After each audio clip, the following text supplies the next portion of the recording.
आपल्याला सगळ्यांना इथं स्वागत आहे. संजय राजांनी या प्रश्नाची ओळख त्याला त्यांच्या संभाषणातून विचार मांडताना दिली आहे. माझ्या 2-3च गोष्टी आहेत पण त्या मला बोलायच्या आहेत आणि त्यांनी जास्त स्पष्ट आणि डिटेल उद्या निरावलो कालवा समितीत बोलणार. ज्या समितीत उपमुख्यमंत्री अजितदादा असणार, कृष्णा खोऱ्याचे मंत्री, गोदावरी खोऱ्याचे मंत्री श्री विखे पाटील साहेब असणार, निरावजा कालव्याचे सर्व लोकप्रतिनिधी उपस्थित राहणार आणि त्यांच्यासमोर हा प्रश्न मांडणार की जो गेले 4 वर्ष खतखततो, परंतु लोकांच्या समोर हा प्रश्न त्याचं गांभीर्य हे फारसं गेलेलं दिसत नाही आहे. यावेळेस 22च्या पुढे मी विधान परिषदेचा आमदार म्हणून तत्कालीन इरिगेशन मिनिस्टर सन्माननीय देवेंद्र फडणवीस साहेब यांना 4 विचारणा केल्या होत्या. काही आमचे डिव्हायसेस असतात परिषदेतली, त्याच्यातून प्रश्न तयार केला होता आणि त्यांनी मला सांगितलं होतं की हाच प्रश्न मी आज तुमच्यासमोर ठेवणार आहे की 4 TMC पाणी साधारणतः खंडाळा, पैठण या भागात होणारे MIDC, MIDCचे इंडस्ट्रीचं पाणी याची बचत ही नीरा देवगडची होणार आहे. पाईपलाईनची बचत ही नीरा देवगडची होणार आहे. पाईपलाईन हा विषय काही नवीन नाही. मी स्वतः मंत्री असताना त्यावेळेस भूसंपादन करून कालवा काढायचा का पाईपलाईन करून पाणी पुढे न्यायचं असा मोठा विषय आणि तपशीलवार मला आठवते तसं मोठी चर्चा करून मिनिट्स झालेली आहेत आणि त्यात असं सिद्ध झालं की कालवा हा कमी खर्चात होतोय म्हणून पाईपलाईन झालेली नाही. पाईपलाईनची आयडिया ही काही नवीन अशातला भाग नाही. मी स्वतः त्या काळात भरपूर प्रयत्न केले होते की जमिनी आधीच आपण MIDCला दिली, खंडाळ्याने दिली, पैठणने दिली, परत नीरा उजव्या कालव्याला देवगडला दिली, परत धोंबलकोडीला दिली. लोकांच्या जमिनी किती ठेवात याला मर्यादा असतील म्हणून मी पाईपलाईन तेव्हा प्रयत्न करत होतो, परंतु झालं नाही. आता नेमकंच पाणी आलं तिथं आणि इंडस्ट्री आली त्यामुळे जमिनीचे भाव वाढले, त्यामुळे पाईपलाईनही स्वस्त झाली. म्हणून पाईपलाईनचा निर्णय हाही 14 सालीच घेतलेला आहे. 14 साली पण स्टे घेतला आहे, त्याच्या आधी जे मंत्रिमंडळ होतं त्यांनी घेतलेलं आहे आणि ते 14 साली संजूराजेंकडे जो पेपर आहे मला वाटलं त्याला स्टे दिला होता मला. तर ते राजकारणाचा भाग आहे, कारण सत्ता बदल होतो तेव्हा बऱ्याच गोष्टीला स्टे मिळतो, त्याच्यात तो राहून गेला. आता ही सुरुवात झालेली आहे, आनंद आहे. पाईपलाईनने पाणी घ्यावं त्याचे प्रश्न आहेत, ते योग्य वेळेस आपण बोलू. परंतु आज प्रश्न असा निर्माण झालेला आहे की सांगोला तालुका हा भाटघरच्या मूळच्या लाभक्षेत्रात DPRमध्ये डिटेल प्रोजेक्ट रिपोर्टमध्ये नव्हताच. गणपतराव देशमुखांनी अथक प्रयत्न करून पिण्याच्या पाण्यासाठी आणि शेतीच्या पाण्यासाठी 4 महिने का होईना पुराचं पाणी आम्हाला द्या म्हणून हे करून घेतलं. परंतु आज आपण सांगोला तालुक्यात बघितलं, मगाशी काही लोक माझ्याकडे आली होती, मगाशी सांगोल्यातली होती, त्यांना मी सांगितलं की 5 सोर्सेसमधनं यांच्याकडे पाणी जातं. एक उजनीवरनं त्यांनी उचल घेतलेली, म्हैसाळवरनं घेतलेली, टेंबूवरनं घेतलेली, नीरा उजव्या कालव्यावरनं घेतली आणि अजून एक कुठली तरी योजना थांबरे बाबा. या सगळ्या गोष्टी असताना सांगोल्याला आम्ही कधी विरोध केला अशातला भाग नाही, आजही करत नाही. तर माझा मूळ प्रश्न असा आहे की जिथं पाणी आलंय त्या पाण्यासाठी ज्यांनी जमिनी दिल्या तिथं पुनर्वसन झालं. सन्माननीय अजितदादांनी पैठणमध्ये बोलून दाखवलं की नीरा देवगडचं पुनर्वसन हे तत्कालीन कुठल्याच मंत्र्याला होणार नव्हतं, ते रामराजेंनी करून दाखवलं. हे अजितदादाच बोललेले, तुम्ही सगळे त्याला साक्षीदार. तर त्यांचं पाणी वाढवून नवीन ठिकाणी देणं हे नैसर्गिक आमचा इरिगेशनचा कायदा खड्ड्यात गेला.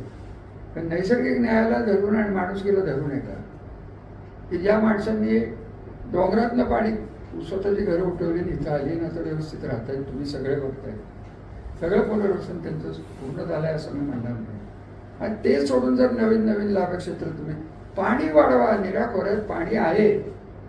आज मला तुमच्यासमोर हे बोलता येत नाही कारण लवादाचे काही प्रश्न आहेत म्हणून मला बोलता येत. परंतु अजितदादांना हा विषय माहिती आहे, नवीन मंत्र्यांना माहिती आहे की नाही मला माहीत नाही. पाणी आणा आणि बाकीच्यांना वाटून टाका, आमचं काहीच म्हणणं नाही. कोणाला द्यायचं आहे त्याला देऊ, आमचं काढून दुसऱ्याला का, आमचं खिसावर रिकामा करून दुसऱ्याचा खिसा भरायची ही पद्धत सुरू झाली आहे, ही बरोबर होणार नाही. आणि उद्याच्या कालवा समितीत जे मी आत्ता बाहेर बोललो तेच मी तुम्हाला सांगतोय की ही एकदा परंपरा सुरू झाली की तिसंगी धरण हे पावसाळ्यात भरला टेन टू हेड हे नेहमीच पहिलं भरलं जातं माझ्या समजूत ते न भरता आता उन्हाळ्यात ते भरून परत उन्हाळ्यात घ्यायची ही पद्धत पाडायची.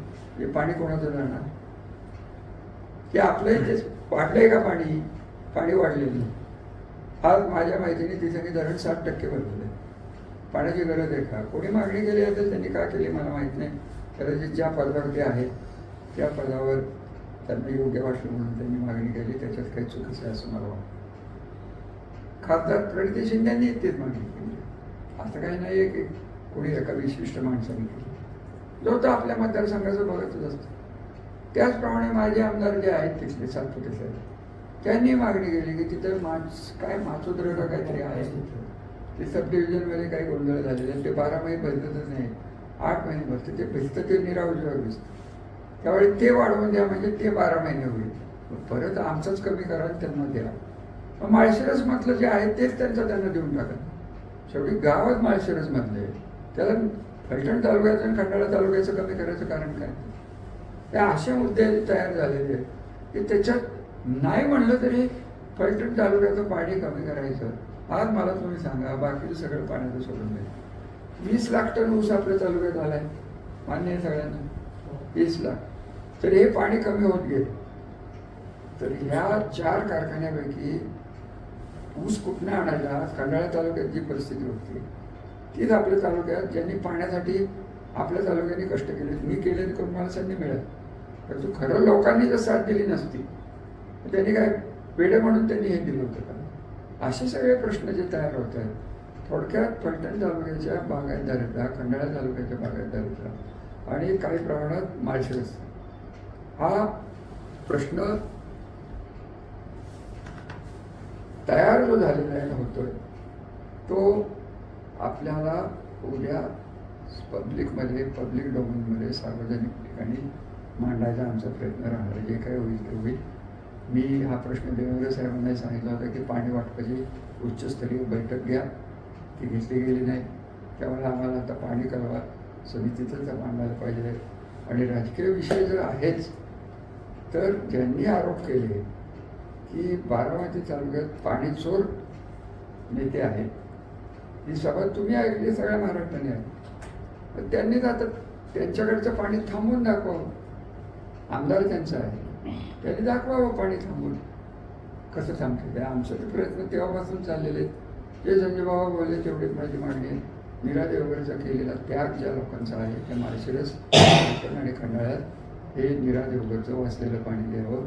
इंडस्ट्रीला पाणी द्यावं. जास्तीचं पाणी मिळते त्याच्यावर बैठक घ्यावी. दिल्लीत ज्यांच्या हातात सत्ता आहे 30 लोक आज भाजपमध्ये इथं राज्यात आहेत त्यांनी दिल्ली लेवलला जर उच्चस्तरीय बैठक लावली तर लवादाला सोडून जर भारत सरकारने काही निर्णय घेतले तर नीरा खोऱ्यात 3 ते 4 TMC पाणी वाढणार आहे हे तुम्हाला मी खात्रीपूर्वक दाखवतो. आणि असा प्रस्ताव महाराष्ट्र शासनाकडे करून देण्यात माझा मोठा पुढाकार होता आणि तो प्रस्ताव आत्ता प्रशासनाकडे पडू नये त्याच्यावर काहीही निर्णय गेल्या 5 वर्षात 3 वर्षात नाही तेवढा करावा एवढीच विनंती. शेवटी सत्ता ही सर्वश्रेष्ठ आहे. उद्या जे येणार आहे ते सत्ताधारी आहेत. मी जरी सत्ताधारी असलो तरी मी सत्ताधारीच आहे. बाकीचं काही मला माहीत नाही. मला आज राजकारण या विषयावर बोलायचं नाही. माझ्या तालुक्याच्या माझ्या ऊस बागायतदारीचा 90% 80% मिळणाऱ्या तालुक्याचं पाणी काढून ज्यांना पाणी नाही ते द्यायचं. पण 90चं 100 करा ना. आणि चान्स आहे. दिल्ली दरबाराने जर ठरवलं तर काही होऊ शकते. लवाजय बदलतात. कायदा मला कळतो एवढा सगळ्यांनाच कळतो.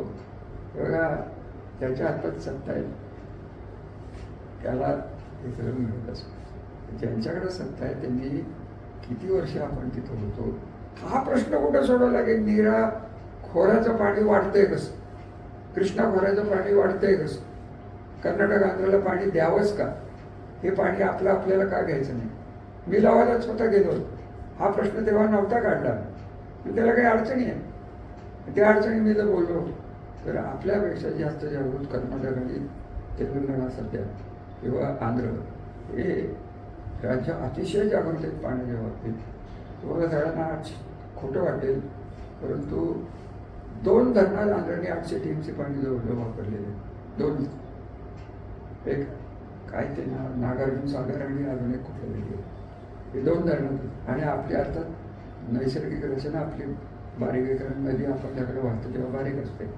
त्यामुळे ती म्हणजे नदी तिकडे मोठी होते, 2-2, 4-4 मैलाचं पात्र हे कृष्णेचं होतं. आपल्याकडे ती त्या मानाने बारीक नदी असते.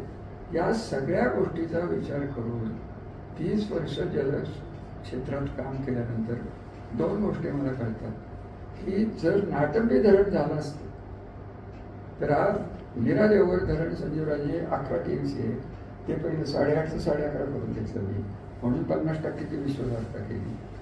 नाटंबी झालं असतं तर 27 TMC धरण झालं असतं, काय हा प्रश्न झाला नसता.